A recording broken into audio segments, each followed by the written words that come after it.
What follows is yours for free, but do have a look at all the other things we do on patreon.com/word in your ear. And now, on with the show. Okay, well, welcome to another Word in Your Ear. I think in the last 5 years, the four of the great figures of 50s rock and roll, four of the great originals have all shuffled off to meet their maker. Little Richard, Jerry Lee Lewis, Fats Domino, and Chuck Berry. And we've all had opportunity to reflect on the level of their contribution and also how strange they all were in their very different ways. And none more strange than Chuck Berry, who is the subject of this wonderful biography, Chuck Berry, An American Life, and we're joined by the author from Los Angeles, I think, R.J. Smith. R.J., Hi there. Nice to see you. Nice to see you too.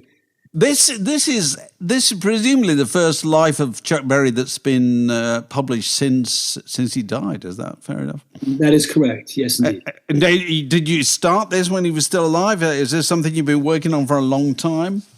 No. I've been a fan for a long time, but I started the book shortly after he died, and I don't know that anything like this kind of book could have been done in his lifetime because Chuck was a very private individual. Certainly, and a lot to be private about. Yes, indeed. And that's in the book. Which is in the book. So let's just start for the benefit of a kind of mainly UK audience. St. Louis.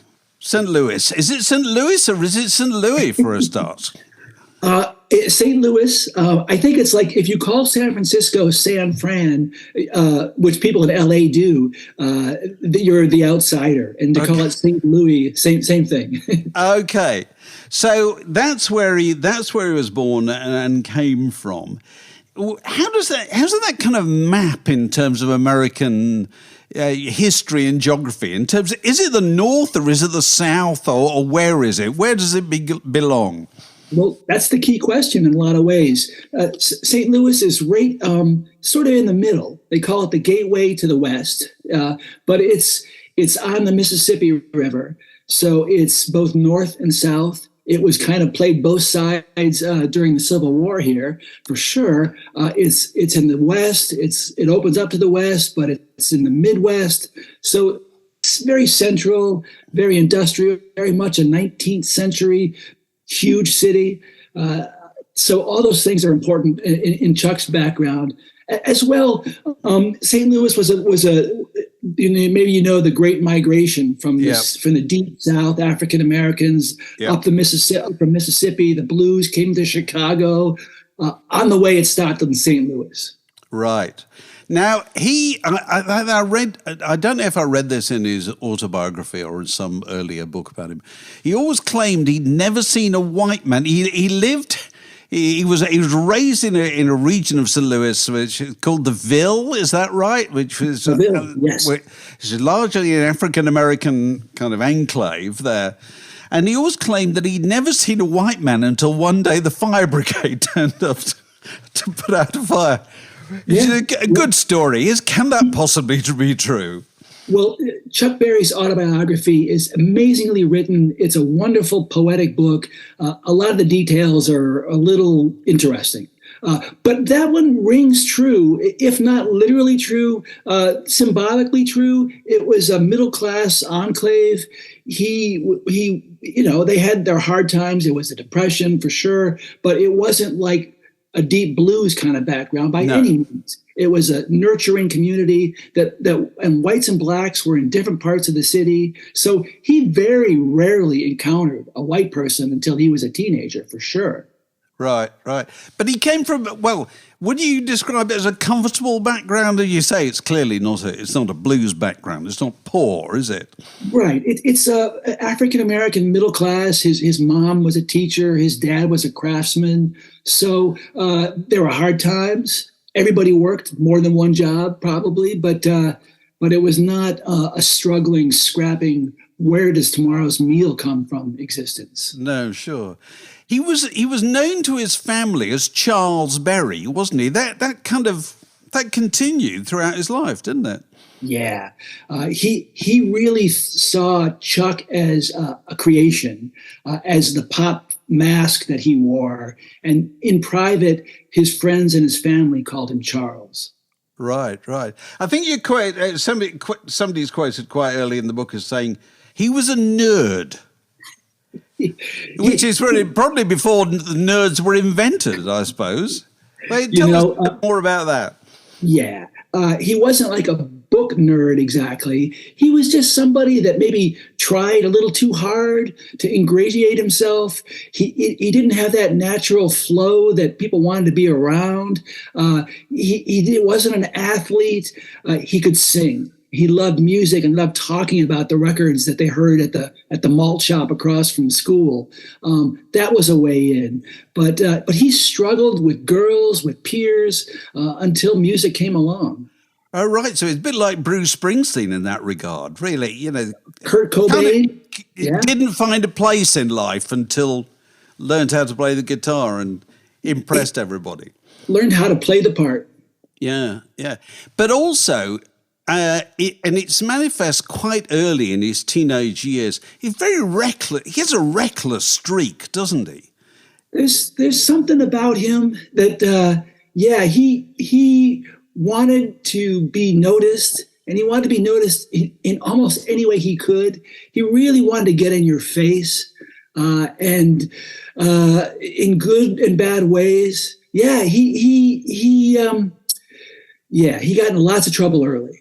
Because he stole a car, didn't he, with school friends when he's, 16 or something like this? As a teenager, he went to reform school, as he called it, for armed robbery and stealing a car. Armed robbery, that's quite serious. Now, the weapon was, he always claimed, and it never turned up in the court, and I'm sure they didn't even bother to save it or anything, was a fragment of a gun that he'd found in a parking lot, he said. I don't know if that's true or not, but he certainly wasn't someone who carried a gun around a lot in his teenage years, so that could be true. I'm sure they threw the book at him and his two friends that they were going to California, across the country, to see the world, to see life, to feel free, and they ended up in reform school.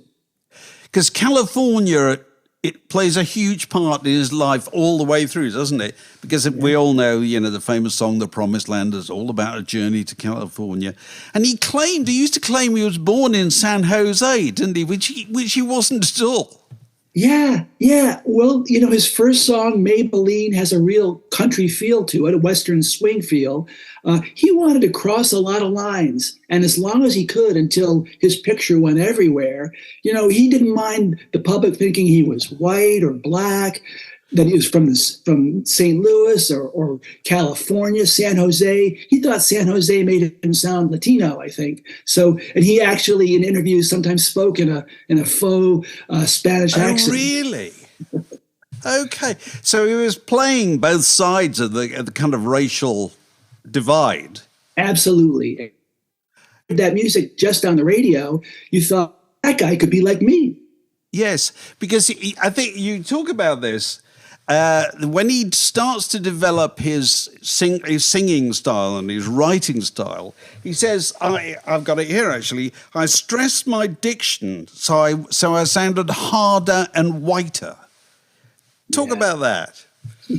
Well, one of his biggest icons, his heroes, his role models, was the singer Nat King Cole, who was beloved, at least in part, by white and black audiences, and was a master of diction, of appearing through his singing style and his presentation, smooth, sociable, inoffensive to all, perhaps, an early crossover artist. That's what Chuck wanted. He didn't want, although he was a wordsmith and a master of different dialects and different ways of communicating, he wanted to be able to communicate to the widest audience. Good diction. So he started. He first comes to prominence as a member of Johnny Johnson's trio. Yeah. the guy was his piano player, but it was originally Johnny's band, wasn't it? So Chuck joins them. Yeah. And is it fair to say that Chuck first achieved prominence as an almost comic performer? I think that's a good way to put it. Yeah, he loved and had a natural propensity for making a crowd feel good. He had these theatrical bits that he was doing a lot on the stage, acting out the song as well as singing it, playing country songs to at first black audiences. And they laughed and they were like, okay, let's have a hootenanny here. That's the interesting thing. They talk about it. He did a hillbilly act, didn't he? Yeah. That was the way they looked at it.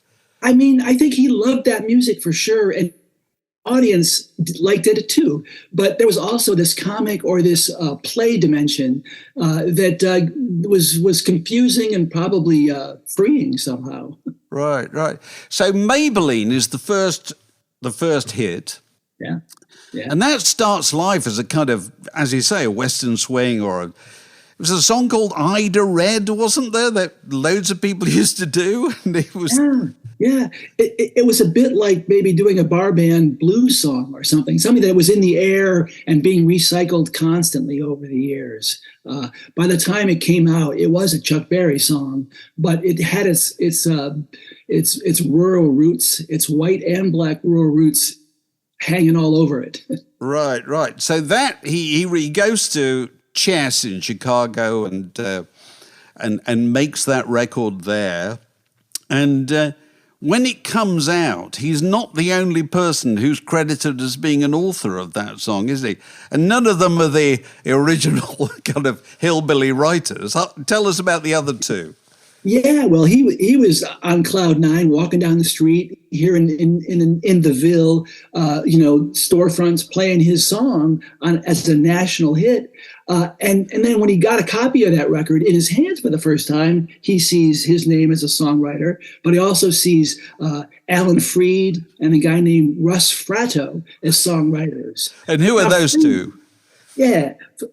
Freed he knew about. Freed was a very important early rock and roll DJ who could make a national hit if he played it a dozen times in a row, and he did. Yeah.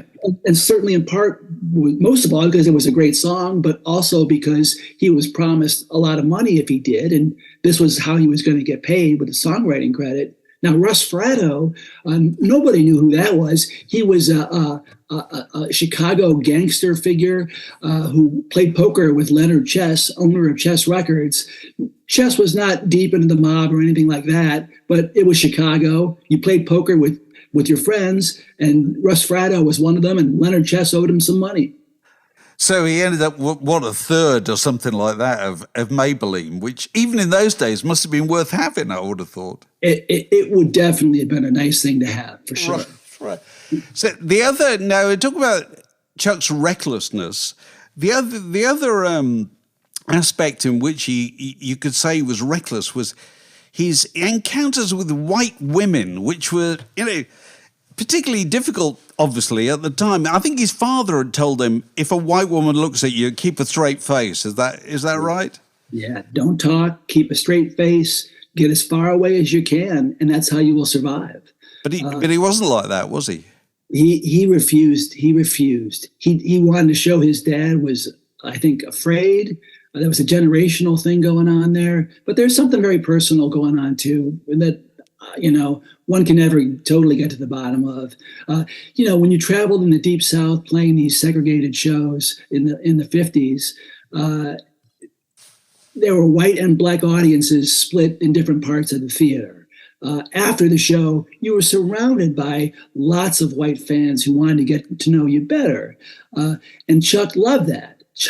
Chuck loved it, and that's the spoils of the game, right? I mean, from Frank Sinatra way before and on, you get to have that experience, but it's a whole different thing when you're crossing racial lines.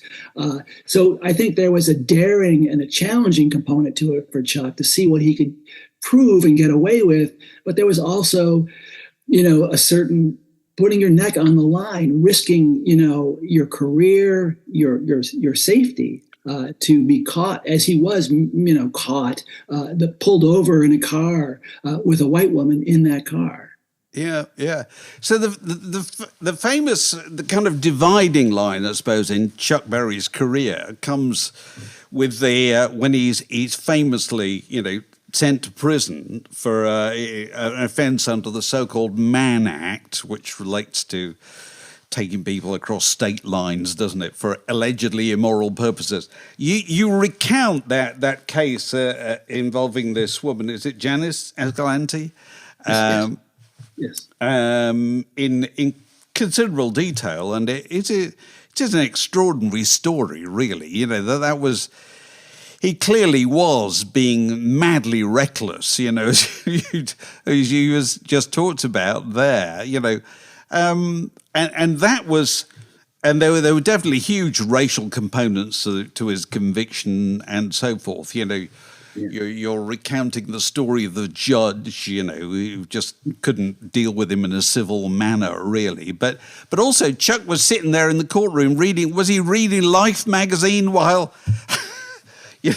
people were deliberating about his future? He was reading magazines, and he was not making a good argument for himself when he testified.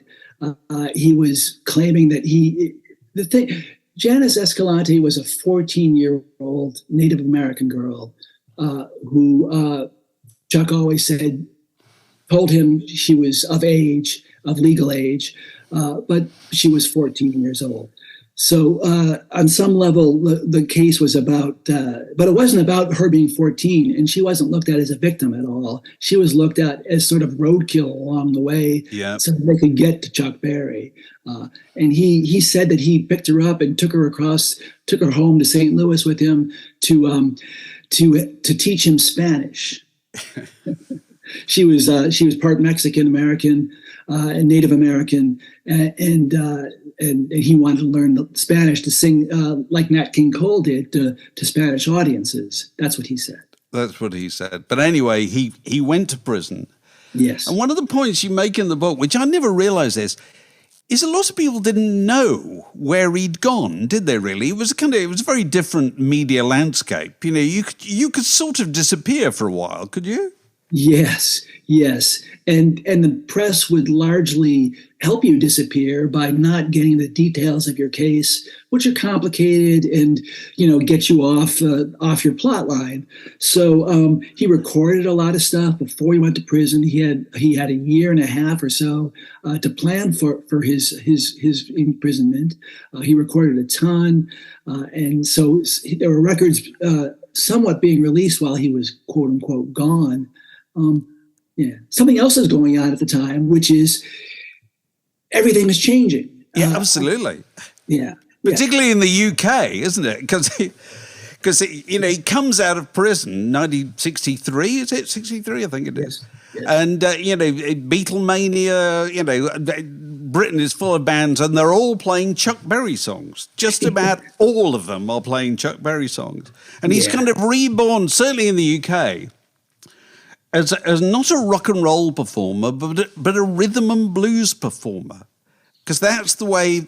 Because rock and roll was regarded as a bit passé in the UK, whereas if you said it's black performers, it's rhythm and blues. Everybody was kind of happy with that. The Rolling Stones said, we play rhythm and blues. They don't play rock and roll at all. That was the way they looked at it. And Chuck Berry was kind of the beneficiary of this, wasn't he? So he comes out and he tours in the UK, doesn't he? With all these acts like the Animals and the Nashville Teens, and he must have thought he was really blessed, mustn't he, when he came out? He sure did. He loved that experience, 64, 65, a couple of early tours, that he was beloved. He was playing his music to this huge audience. And it was the inverse of the United States, as you say, where to be a rhythm and blues artist in the United States was sort of like, it meant you were a black guy. Is what it meant. And so, which means you're off to the side of what's really going on, quote unquote. It must have just, he must have wanted to move there. Well, yeah, not quite, but he certainly did very well out of it. And of course, everybody tells the stories about Chuck's legendary fondness for cash, for being paid in a very particular fashion. And I think you've got the stories of somebody, an English guy who befriended him on one of those tours, whose job every day was to go out and get the Financial Times, wasn't it? Why did you tell us about this and why he did this? So Chuck wanted to get paid in cash the day of the show, and in a brown paper bag, actually. And so by checking the exchange rate in the Financial Times, one could find out exactly how much in cash in the local currency he was to be paid that day, and he wouldn't run the risk of being cheated, and he would be in a better bargaining position along the way. He also did things like if you wanted an encore, the show is over, he's in the wings, the audience is cheering and calling out for him, and he would look to the promoter and he'd say, "I'd really love to do an encore. 200 more pounds, please." And he'd do this all the way through his career, wouldn't he, really? He liked nothing more than having somebody, the promoter or whatever, by the balls and, and being able to get a few extra dollars out of them, didn't he? He loved that. I think that was part of what kept him going. Right. Yeah. So he was, you talk about, Bill Graham, in the later 60s, you got the Fillmores and all these kind of circuits and, the rock festivals and so forth. And people like Bill Graham are going to him, sort of expecting him to be grateful for the attention, but he's not really at all, is he? Yeah. No, I mean, that was the time when, as you say, he had people, buy their privates when they wanted him on their stage. And if he didn't appear, they were going to be held responsible for it, be sued. So he looked at it. He never looked like anything was going on except that he was doing everybody a favor. And he was in many ways. He was putting on a Chuck Berry show, playing Chuck Berry music, but he wasn't going to act grateful. He was, nor arguably should he. No, absolutely. He never at any stage did that. Whereas people like B.B. King kind of did that, didn't they? They said, "I'm really grateful for the likes of Eric Clapton or whatever for keeping my music in the forefront." Chuck Berry never did that. No, it aided him that he didn't have as much as he loved hearing that seeing those checks come from the Stones and the Beatles covering his songs. It aided him that they had an access to the world that he could not have. Yeah. But the one number one he had is the least typical Chuck Berry number one, isn't it? Tell us the story of that. Yes. Well, for many years, he'd been doing live at the Fillmore in San Francisco and other places, a song that goes way, way back, but it was called My Ding-a-Ling. And it was a rhythm and blues hit, and it goes back to the swing band song, Little Brown Jug, and way before that. But by the time it was My Ding-a-Ling, it was kind of a body, kind of a music hall kind of number in a way, maybe, and a call and response with the audience singing about their ding-a-ling, or the men singing about their ding-a-ling, and the women singing about their ding-a-ling. And it's a childish novelty. It's puerile. Let's be honest. Yes, it is. And so many tributes mounted to Chuck Berry. The movie Hail, Hail, Rock and Roll. Keith Richards' job number one was to make sure that they did not do My Ding-a-Ling really? Live. But it was recorded at Lanchester Polytechnic in the Midlands in the UK during a tour in 1972. Is that right? Yes.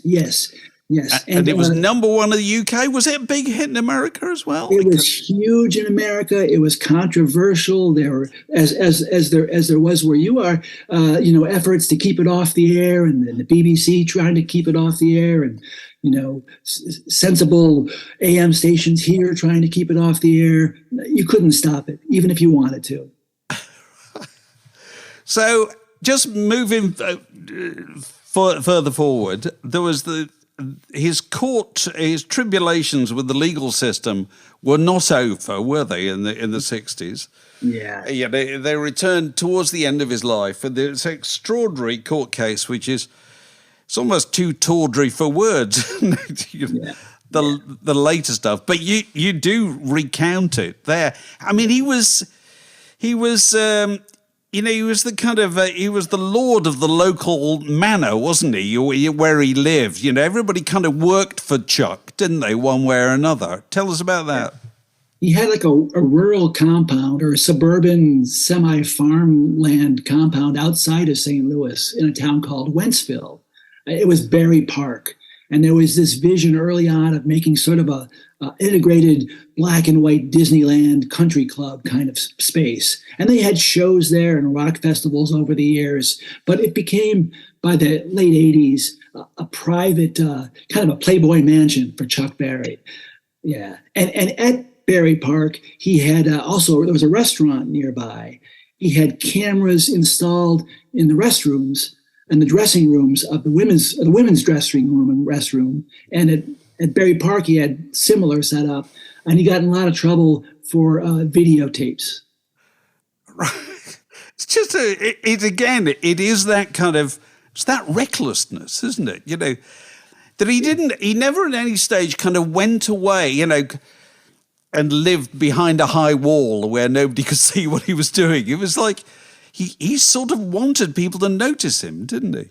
He did. And also, I think what happened was, Wentzville, the police gave him a hard time when this stuff blew up, as it should. That got him more notorious. And I think part of why he never left the region, never left Wentzville, was because he wasn't going to let the SOBs get him down. No. That kept him going, too. He dug in and he loved fighting back. Yeah, yeah. Did he have... It's easy to read your book and think he had no friends. Is that fair? Wow. I would say he didn't have friends the way we have friends, probably. He had business relationships. He had people that cared about him and family members, but he didn't have guys and women that he hung out with and had a burger with and caught up on the news of the day exactly. He just didn't. No one's really knew Chuck, I don't think. No. And do you think his music is something that sounds even more impressive the further we get from it now? It's never gone away. It's never going to go away. It's always going to have meaning, rhythmic interest, and lyric interest. The figure he created, the rock star, still of interest. Yeah. And that's the other thing, actually, I meant to mention, that we often don't pick up on in the UK is Johnny B. Goode was a country boy, as they said. But that kind of meant coloured boy, didn't it? That's the original lyric. Was deep down, was a coloured boy named Johnny B. Goode. He realized, or maybe Leonard Chess made it obvious to him that you've got a great song here. Don't mess it up on the air by limiting your audience. Really? Yes, yeah. So finally, what is the greatest Chuck Berry record? Because I know the answer. But you may have your own answer. Oh my gosh, it changes a lot. But really, for me, Let It Rock. That song. Let It Rock. Well, that's pretty good. Yeah. That's probably my favorite. What's yours? You Never Can Tell. Oh, yeah. That was what I was going to call the book. That was the title of the book for a long time, was You Never Can Tell. Oh. So you're reopening the case that I've been ongoing litigation. Oh dear. Well, yeah. So don't let me dissuade you. No, it's a good number. Subtitling the paperback or whatever. You Never Can Tell. Chuck Berry. You Never Can Tell. But here it is. Chuck Berry, An American Life by R.J. Smith, and it really is an absolutely terrific, absorbing read. And I've read books about Chuck Berry before. And this has got lots and lots I didn't know. It's been lovely talking to you. David, thank you for having me. It's been great talking to you.